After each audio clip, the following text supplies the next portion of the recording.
So, welcome to another episode of B to Z. If you're watching this video, it's probably because you want to have some bees. And if you want to have some bees, there's some equipment that you need to have. I'm going to show you the equipment that you need and some equipment that is nice to have. So, starting off, you're going to need, when we're talking about just the hive itself, you will need a bottom board. The bottom board is at the very bottom of the hive, and it's what creates the entrance to the hive. So they sell these fancy bottom boards, which I bought initially and copied to make my entrances, which has a larger gap for the entrance on one side and a smaller gap if you flip the board over. So the bigger gap is 3/4 inch and the smaller gap, I'm not exactly sure, but it's like half the size. I have yet to possibly ever need to flip it over for any reason whatsoever. I always keep it on the 3/4 inch side, and if I want to make the entrance any smaller, I use an entrance reducer. So that's the first item that you need to have a hive. You don't necessarily have to have one that you can flip over. That's a nice to have feature, but it is not necessary. So if you're good at woodworking, this is one item that you can make on your own. Basically, you create the bottom board to whatever size hive you have, 10 frame, 8 frame, 5 frame, 3 frame, whatever you want to do. And then you create yourself a 3/4 inch shim all around the edges, and there's your bottom board. The shim is what the box is going to sit on. Okay, the next item that you're going to need is your actual hive body itself. You're going to need some hive bodies. And if you're just getting into beekeeping, I would recommend that you start off with 2 hives. So 2 hive bodies will be good. I manage all of my bees with 1 hive box. If you're the type that's not going to be inspecting your bees very often, and you're just going to maybe inspect your bees once a month or something, maybe 2 hive bodies is better for you. I inspect my bees weekly, every 7 to 10 days, and I manage them in 1 box. The queen can't lay more than 1 box worth of eggs. It's just impossible. So as long as you manage it correctly, you can just get away with 1 box per hive. If you don't believe me, there's plenty of YouTubes out there proving that theory. So this is a 10 frame box, and what that means is that it will fit 10 frames. And so you can do 8 frames, which will make it a little smaller. You can do a 5 frame, which is the smallest that I would do if you're going to keep any bees for honey. And then you can do 3 frames and so on and so forth, but those will be mainly for other purposes. But for the purposes of this video, I'm going to stick with all 10 frame bodies, and because that's what I do all of mine on. And here's a 10 frame. Okay, you can build these yourselves. There's plans online, and there's actually plans online to build all this stuff yourself. If you're good with woodworking, you can do this on your own. I build my own boxes now, all my own equipment actually. Moving along, so you need a hive body for each hive. Next, you're going to need some frames. This is a deep frame for deep hive bodies. So for your brood box meaning it's where you're going to keep is where the queen is going to be, and that's where she's going to lay her eggs, which is her brood. This is the brood box, deep box. is what you can do. Some people do it in mediums. You can use shallows if you want, which is even smaller than the medium, but that means that the queen has less space to lay eggs. Okay, so this is a deep tent frame, so you're gonna have deep frames. This is called an empty frame. There's nothing in it but just a frame. Okay, I would highly recommend when you're starting out is that you have at least every other frame with some sort of foundation. They have plastic foundation that's wax coated that you can put into this slot right here and here. And then they have just 100% beeswax foundation that can be wired. It's got wired embedded into it. And then they have foundation that has no wire, and you have to wire it in it. So I started out with plastic, which is hard, and it was wax coated, and the bees did just fine. But again, you want to make sure you have at least every other one. Otherwise, when you have 10 frames in here, okay, the bees don't know which way you want them to draw the comb. Okay, so they'll draw it right across all of them this way, and then you won't be able to pull your frames out. When you pull a frame out, you're going to be breaking up the comb. So you want to start off with at least every other one, because the one in between that doesn't have anything, it's just they have no choice but to make it the correct way. Sometimes what people can do is they can buy the wax, the 100% wax ones that have wires in them, and they can cut them into strips. So you have one big sheet, right? Before you put it in here, you can cut them into like 2-inch strips. You can put that 2-inch strip right here at the top and secure it in place, and then that gives them a starting point. So instead of buying entire sheets for each frame, or for every other frame, in this case for 5 frames, you can buy one sheet and cut yourself 5 strips, and one sheet will be good enough for one box to do every other frame. Okay.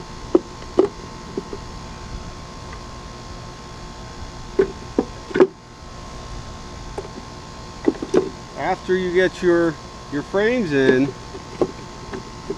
you have your tent. Again, you can also make these yourself. Again, if you're good with woodworking, you can make your own frames. After you get your frames in, you have a bottom board, you got your hive, you got your frames in with your foundation inside.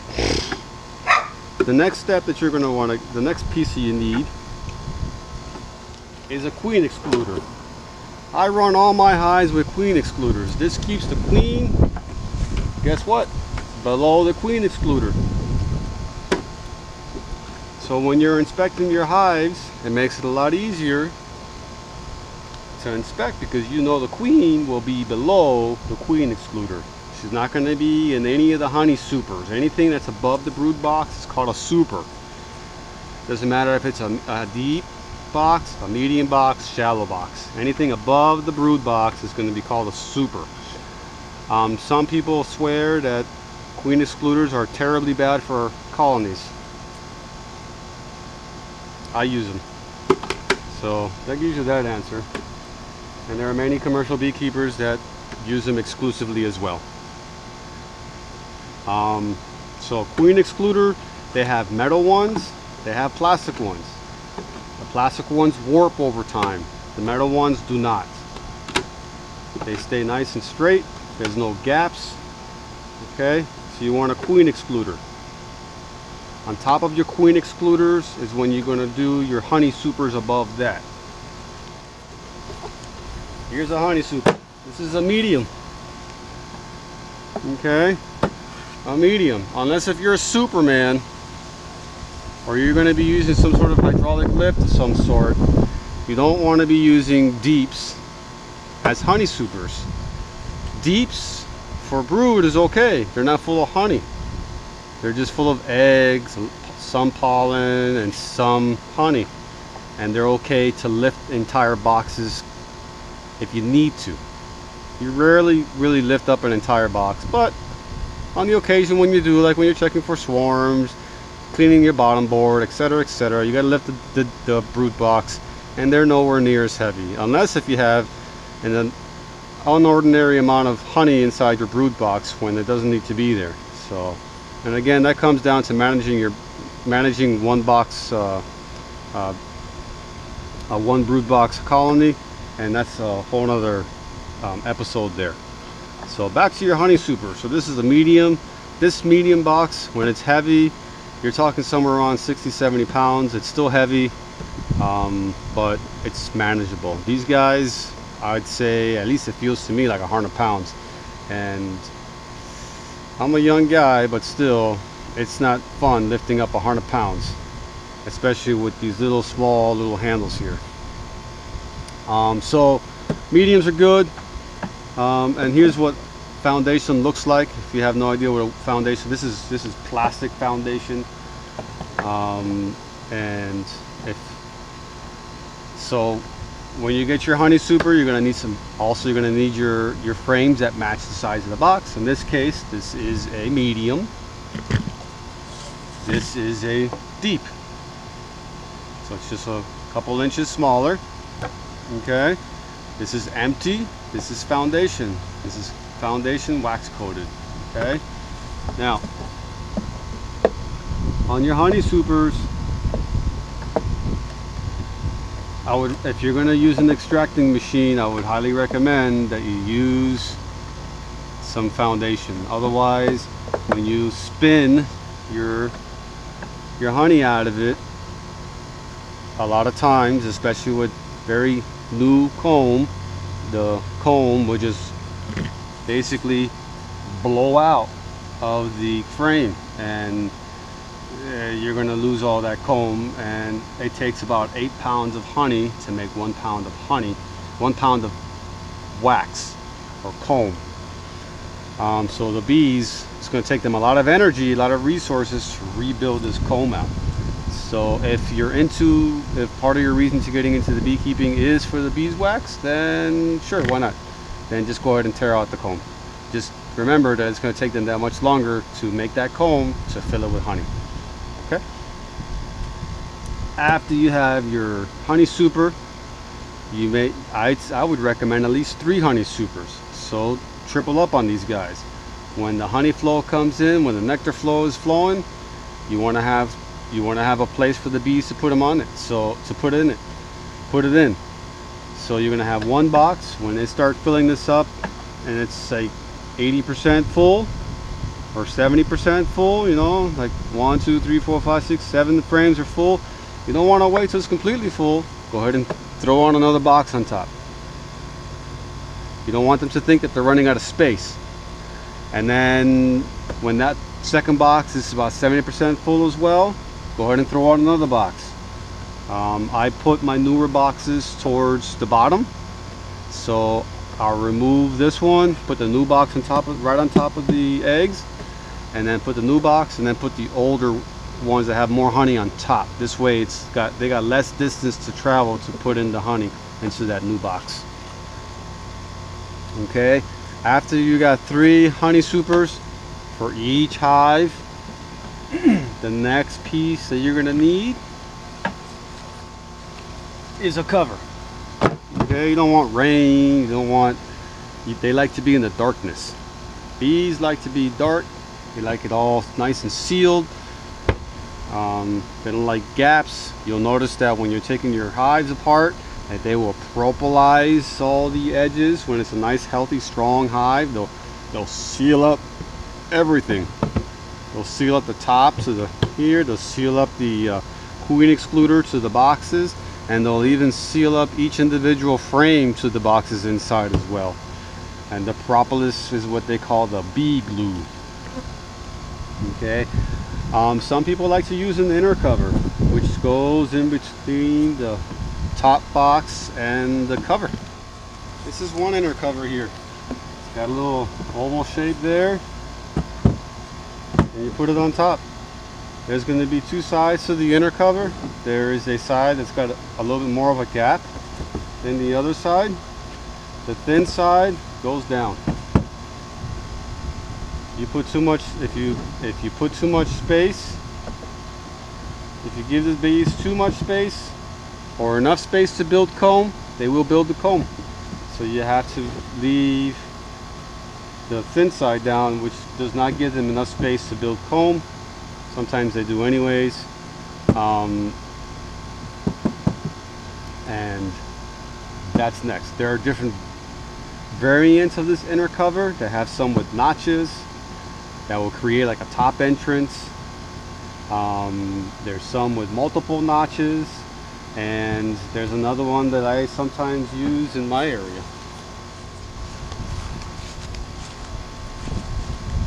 I live in South Florida, Central Florida. It's officially designated as Central Florida. And the temperatures here can get crazy. So I use these inner covers at times, and this lets the bees ventilate. And what they do is that you'll see a lot of bees fanning at the entrance and throughout the hive, and they move the air from the bottom, from the entrance through the top. Heat rises, so they want to ventilate that heat out. So I have a screened inner cover, and then I'll put this cover over it, and then I'll even go as far as putting an extra shim here, so to give it a little gap so that some of that air that they're ventilating out will escape from the sides. So I don't always use this. A lot of times I do though. If you're feeding through the outside with a bucket or a mason jar, then this won't work, because then the bees can't get to the feed. But again, just another variant of an inner cover. You don't need an inner cover. It's not necessary. Some people even use just a piece of canvas, like painting canvas. They'll cut a piece that fits here, and that's it. The main purpose for an inner cover mainly is so that the bees do not glue the frames to the top, and then when you pull the top up, pulling up all the frames. That's really the main purpose for it, because you can't really twist this off. But when you have an inner cover on, if the bees decide to build some comb or propolis, glue the top of the frames to the inner covers, you can twist that off by doing this, and then that'll twist all that comb off, and then you can lift it off. You don't want to lift up an inner cover and bring up 10 frames with it. That's going to be a bad day for you. Okay, so now that concludes the equipment list for the actual hive, but other things that you're going to need to actually do your inspections and anything that are surrounding your inspections and keeping your hives, we'll do now. So things that you need, we'll recap this. So you need a bottom board. You don't necessarily need the bottom board that's got the 2 different sizes. You can make a simple one with one size, 3/4 inch, and that's good enough. You do need a hive body. You can do a medium, a deep, a shallow. The smaller you go, the less space the queen will have to lay eggs. And then there's a queen excluder. You don't need a queen excluder. I use them. Makes inspections easy. Remember, the queen will stay down. She's no longer with the queen excluder in place, she won't be able to lay above it. She won't be able to lay in all of these. So when you're doing your inspections, you're mainly inspecting the eggs, the brood box, to see if there's eggs, to see if there's larvae, to see if the queen is there. That's mainly what you're doing with inspections. There's other things you're doing inspections too, but again, we're going to talk about that in another video. The top boxes, the only thing you're really inspecting is there honey, and do I need to add another box? So by putting in a queen excluder, you eliminate looking for queen, eggs, etc., and everything above this. So if you have 10 boxes for honey, you don't need to inspect every single one of those to see if the queen is in there. You only got to inspect what's below the queen excluder. Makes life much easier. Okay, then you need some honey supers. I would recommend mediums, unless if you're Superman. And then at least 3 honey supers. Depending on your area, you may need more, but at least 3. You'll need an inner cover of some sort. One of these guys, or one of these guys, or one of the other variants. A canvas, or one of these guys with a notch in it for a top entrance if you so choose. And also don't forget, you'll also need your frames with foundation. For honey, I would recommend foundation on all your frames if you're going to spin it. If you're not going to spin it and you're just going to crush your comb and extract the honey and then melt down your wax for other purposes, then I would just do a 2-inch strip on every other, at least every other frame, and that goes for your honeys and your brood box. Here's a piece that I purchased when I first got my first 2 hives, and it still has, it's called a frame rest. It cost me $15, and I think I used it a handful of times. It was nice to have at the beginning, not knowing where to put the frames when I was taking frames out for inspections. You know, you can put it right here. You're inspecting frames, you put it right here.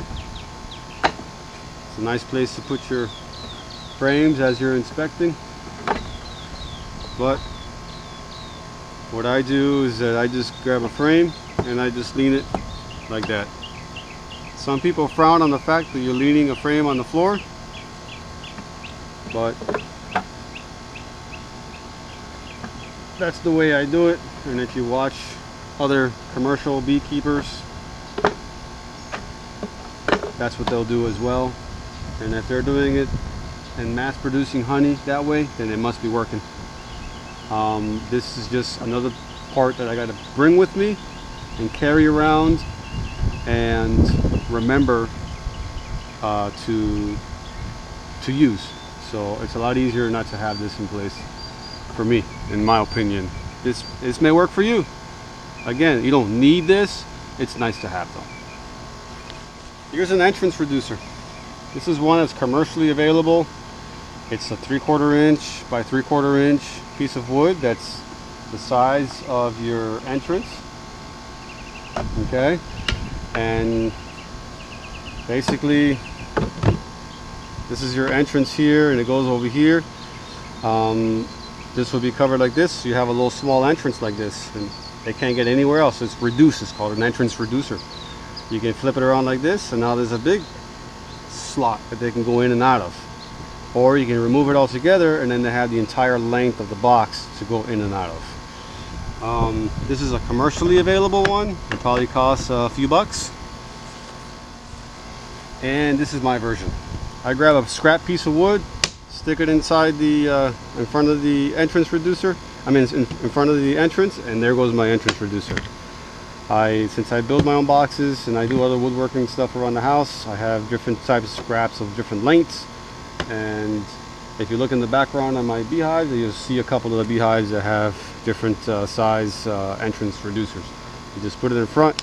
Basically, it's anything that reduces the entrance. So as a queen, as a colony gets stronger, they don't need the entrance to be reduced as much. The hotter the climate, you want the entrance to be as big as possible so they can ventilate the hive and cool it off. Okay, this is nice to have. This works just fine. Again, another piece that I bought when I first started getting into beekeeping was a brush. I've used this guy, again, maybe 2 handful times, maybe less than 10 times I've used this guy.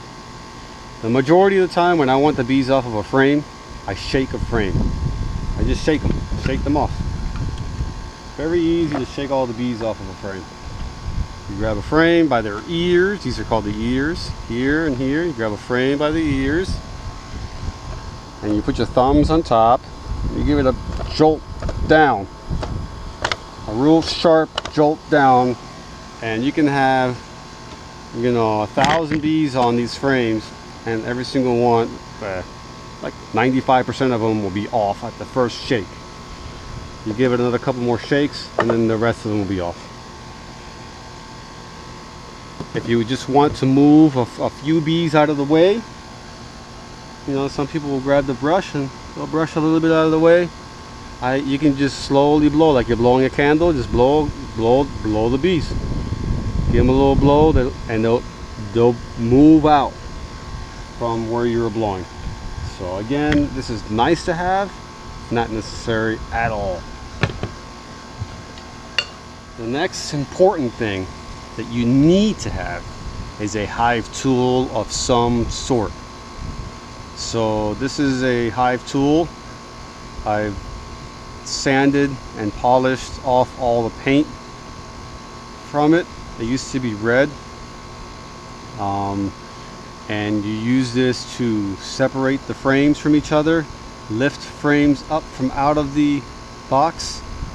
It's made out of stainless steel. There's no rust on it. And I also use this to harvest the honey too. I don't have a spinning extractor, so I grabbed the hive tool and I'll just scrape all the comb and honey off of the foundation into a strainer. So hive tool is super important. It also helps you separate the boxes because they glue them together. So you use this to wedge into between the boxes to pull out. So a lot of uses for this. You can scrape off different propolis. They'll grow comb on top. You just scrape them off. You separate frames to make space to pull one out, etc., etc. Hive tool you need. This is the one variant. There are a couple of different variants with a hook that helps you lift up frames. I actually found this same exact hive tool at the local hardware store in the paint section. And so it's not specific for beekeeping. I did buy this one from the beekeeping store, but again, the same exact design was at the local hardware store in the paint section. Just a little tip there for you. So a hive tool you do need. There are different variants of it. Just make sure you have one or two. I think the next important thing that you'll need is a queen cage or queen clip. This is a queen clip. The queen clip has these holes here that the queen can't get out of, but the worker bees can get in and out of. So be careful using bees if you're worried about worker bees attacking the queen. They can and will get to her in a queen clip. So a lot of times you want to do some work around into the frames. You want to cage her to keep her safe, and then you can manipulate the frames as you need to without worrying about rolling, killing your queen. So you put her right in here. And since the queen came from that same hive, there's no worries about the worker bees attacking their queen. They have another one. They call it the hair roller queen cage. And this one, the holes are much smaller, and the worker bees cannot get into her or get to her to cure her. So these I bought from Amazon. They're available in many different places. When I got them, these tops were very loose. They did not close very securely. So what I did was that I just grabbed some wax that was just laying around. When you're cleaning your hives, you'll notice you'll always have some sort of collection of wax somewhere. So I grabbed the wax and propolis and I just kind of coated it around the edges here and closed it, and now it's nice and secure. Same thing with these two bottom pieces here. They were kind of loose and they kept falling off. They weren't tight fitting. I just kind of coated it with some wax and propolis, and now they're nice and tight. So make sure that the covers are tight before you stick a queen in there, and then I use these when I'm introducing a new queen to a hive. This way they can't kill her if they don't accept her. 9 out of 10 times when a queenless hive will accept a queen. Okay, so these two things are very nice to have. Not required, but very nice to have. Next, you're gonna need to treat for mites somehow. And the question is not if you're gonna have mites, it's when are you gonna have mites. So you will have mites, and this is what I use to treat for mites. It's very inexpensive. It's the cheapest way to deliver your oxalic acid vapor to your bees. You put a half of teaspoon here per brood box of the oxalic acid, and you connect it to your typical 12-volt car battery or your lawnmower battery, and you wait X amount of minutes depending on which version and which where you buy it from, and it will release the powder will turn into a vapor, and it will treat the entire hive. This works. You need to treat for mites. There's other ways of treating for mites, using other like medication strips and etc., which I'm not too familiar with, which is why I can't give you exact names.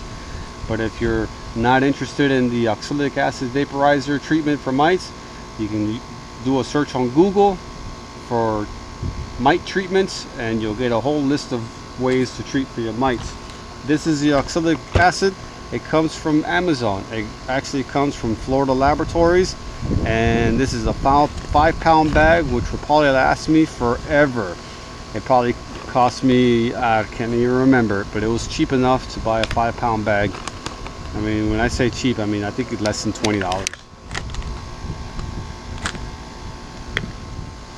I don't care what kind of beekeeper you are, whether you've been doing this for 100 years or this is your first time you've been doing. I don't care if you've been doing, if you're a professional at it. I don't care if you are the beekeeper whisperer and you will never get stung. That's not true. There are two kinds of beekeepers. One that has been stung, and the other one is the one that will be stung. So I recommend personal protective equipment, and I have the jacket version. It's a 3-layer material. It's super thick. I have yet to ever be stung through this. If you look very closely, there's an outer layer, and then there's a square layer inside, and then that third layer is the same one that's on the outside. So you can kind of see that second layer in the middle there. It's a real like thick layer. It just builds thickness so that the stinger can't get to you. And I have yet to ever be stung through a suit. It comes with the veil, which zippers up, and all the zippers overlap so that there are no gaps that the bees can get in. Okay. This material can be a little delicate if you rub up against the fence like mine, and I have several screws and nails that stick out of it, and you keep on walking, well, it's going to tear a hole into it. So, but that's not the jacket's fault. That's just the person who put the fence together's fault. Me. I'll also recommend some gloves. And these are very thick cloth gloves, leather. I put on my suit, which goes up to my wrist, and then these gloves go all the way up to my elbow. I bring them up all the way to my elbow, and that gives me a lot of protection. It does get hot, but it sure is worth it. And then I have a full suit. This one goes up to my ankles. Same exact suit, it's just a full suit. Same thing, triple. So there may be times when you have a hive that's hot, and when somebody says you have a hot hive, it means that they're mean and they're stinging. I know that I'm gonna go in there with my full suit. There are times when I'll walk up to my bees and I wear nothing. So, and as you start your beekeeping adventure, you will know your bees and know when to wear and when not to wear your suit. The majority of the times, I want to say 80% of the times that I'm going to bring that up. 90% of the times that I'm doing an inspection, I'm wearing some sort of protection, at least a jacket. I barely ever wear the gloves because it's a lot easier to manipulate the frames without gloves, and I rarely get stung on my hands. But if I know that they're a hot hive or they're becoming mean, I'll walk away and I will put the gloves on or change to my full suit, etc., etc. You will also need a smoker. You'll need a smoker. This is the large smoker. This is called a bellows. This is the smoker. And then you're going to need some sort of smoker fuel.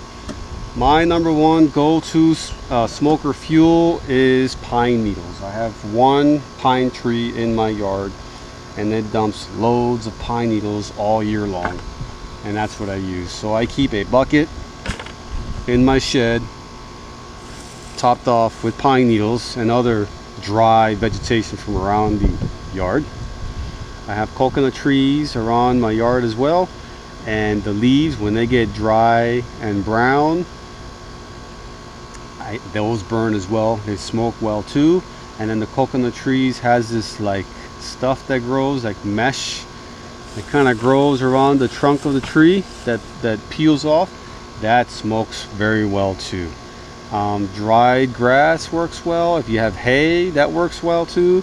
But my number one go-to burn fuel is pine needles.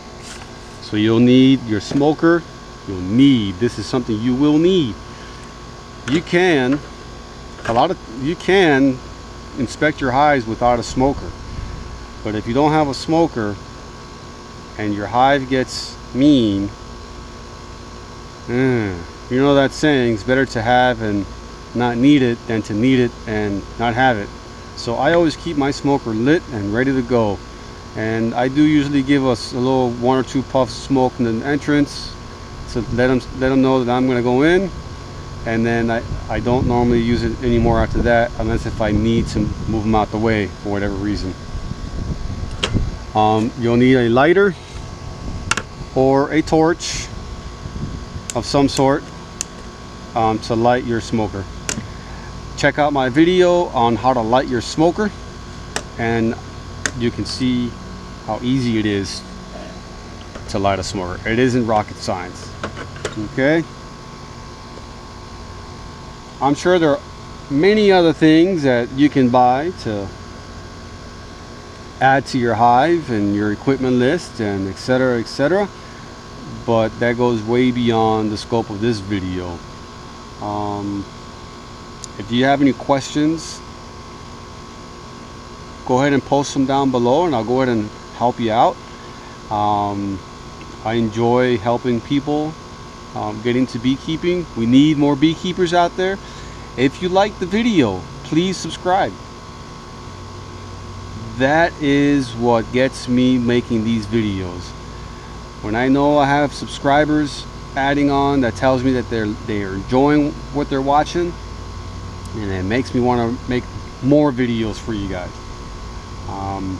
So please subscribe, like, and comment down below if you have any questions on any of the stuff that you see in my videos. Again, thanks for watching another episode of B to Z.